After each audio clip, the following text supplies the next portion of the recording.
नमः शिवाय। ओम नमः शिवाय। ओम नमः शिवाय। विश्वनाथ भगवान की जय। महाकालेश्वर भगवान की जय। ओंकारेश्वर भगवान की जय। कुबेरेश्वर महादेव की जय। चंपेश्वर महादेव की जय। हर हर महादेव। हर हर महादेव। हर हर महादेव। भगवान देवाधिदेव महादेव भगवान शिव, जिनकी पुनीत पावन सुमहापुराण की कथा बाबा देवाधिदेव महादेव की कृपा से, उनकी करुणा, उनकी उदारता से आप और हम सभी श्रवण करने के लिए विराजमान हैं। भगवान देवाधिदेव महादेव, भगवान शिव, ओघड़दानी, त्रिकालदर्शी, कैलाशी, अविनाशी शंकर, जो संपूर्ण जगत का कल्याण करने वाले हैं, भगवान शिव की पवित्र पावन कथा का लाभ लेने के लिए रायपुर छत्तीसगढ़ की इस पवित्र भूमि पर आप और हम सब बैठकर इस पवित्र कथा का लाभ ले रहे हैं। ताकि विश्वास का प्रसंग है, विश्वास की कथा, और पूरी कथा में केवल एक भरोसा, एक विश्वास, एक दृढ़ता है। आप कितना विश्वास रखकर, कितना भरोसा रखकर, कितने विश्वास के साथ, कितने भरोसे के साथ, कितनी दृढ़ता के साथ आप इस पवित्र सुमहापुराण की कथा को अपने भीतर उतारते हो, यह आपके ऊपर निर्भर करता है। संसार वालों पर भरोसा करोगे तो हो सकता है कि टूट जाए,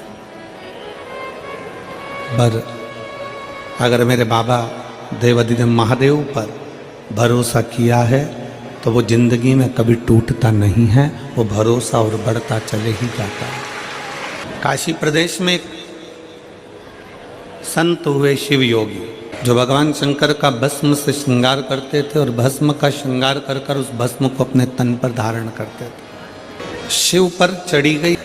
अब राजा ने सूचना कर दी कि कोई मुझे बता दे कि कब्र के अंदर होता क्या है, मरने के बाद होता क्या, कोई मुझे सूचना दे, होता क्या। एक सिर फिरा था, बहुत कंजूस था।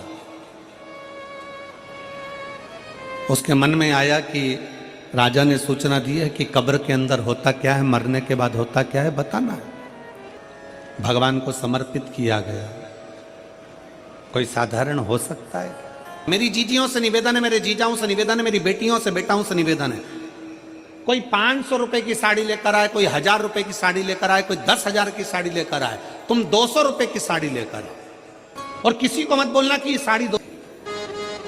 और रत्नाकर नंदनी जब फूल ढूंढने के लिए गई, इतनी देर में मंथन में प्रकट हो गई माता महालक्ष्मी। अम्मा महालक्ष्मी होगी, तेरे में 3 देवियों की शक्तियां तेरे साथ होगी, तो वहां बैठेगी। राम अवतार में मैं स्वयं तुझे दर्शन देने के लिए आऊंगा। जब जब मृत्यु लोक पर आऊंगा तब तब तुझे मैं दर्शन दूंगा। रत्नाकर नंदनी, तुम जा सकते। रत्नाकर नंदनी ने भगवान नारायण से कहा कि तुम्हारा विवाह हुआ है। शादी में अगर कोई आता है तो उसको विदाई दी जाती है। यह विश्वास करता है, खाली नहीं जाओगे, भरोसा।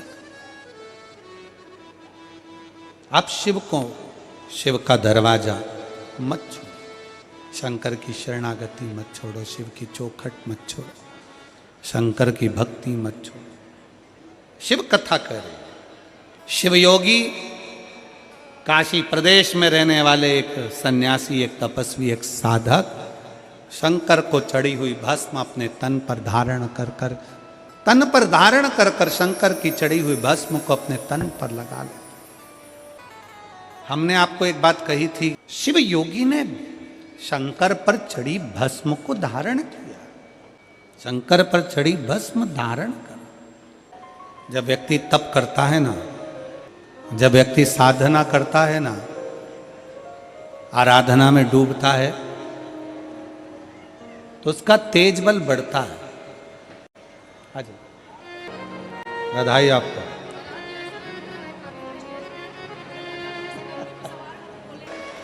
शिव महापुराण में एक रावण संहिता के अंतर्गत, थोड़ा सावधानी से सुनिएगा, 4 तिलक का वर्णन रावण संहिता के अंतर्गत आता है। और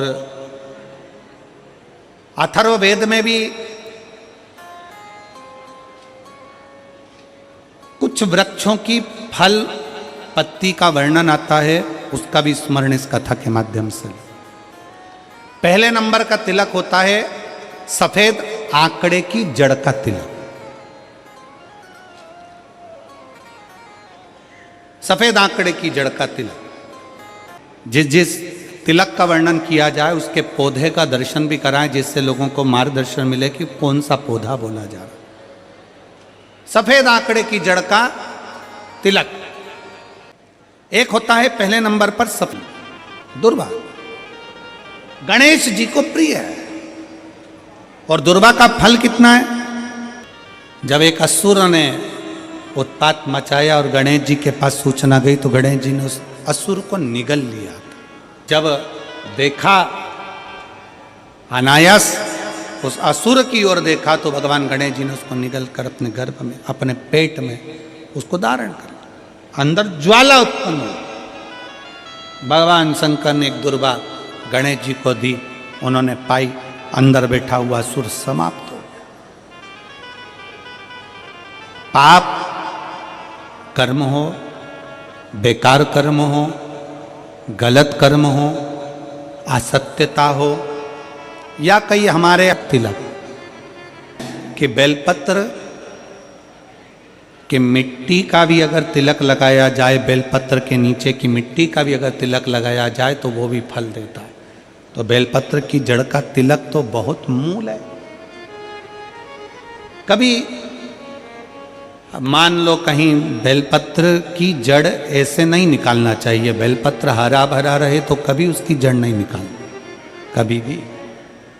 मान लो कोई बेलपत्र का वृक्ष सूख गया, कोई बेलपत्र का वृक्ष अगर सूख गया है, उसकी अगर जड़ मिल गई है, तो उसको घिस कर उसका चंदन बनाकर शिव का लेपन कर उस चंदन को अपने मस्तक पर भी धारण कर सकते। क्या होगा उससे?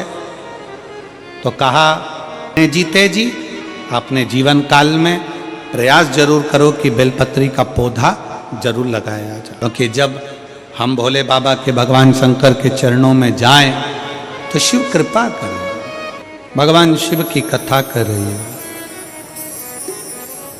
ब्रह्म राक्षस आया शिव योगी के पास में, हवा चली तन की भस्म उड़कर, ब्रह्म राक्षस को लगी।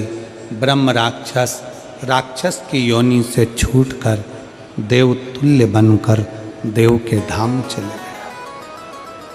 शंकर भगवान के चढ़ी हुई बेलपत्र, भस्म, जल हमारे शरीर से लगकर भी अगर किसी के शरीर को छू जाता है तो उसका कल्याण हो जाता है।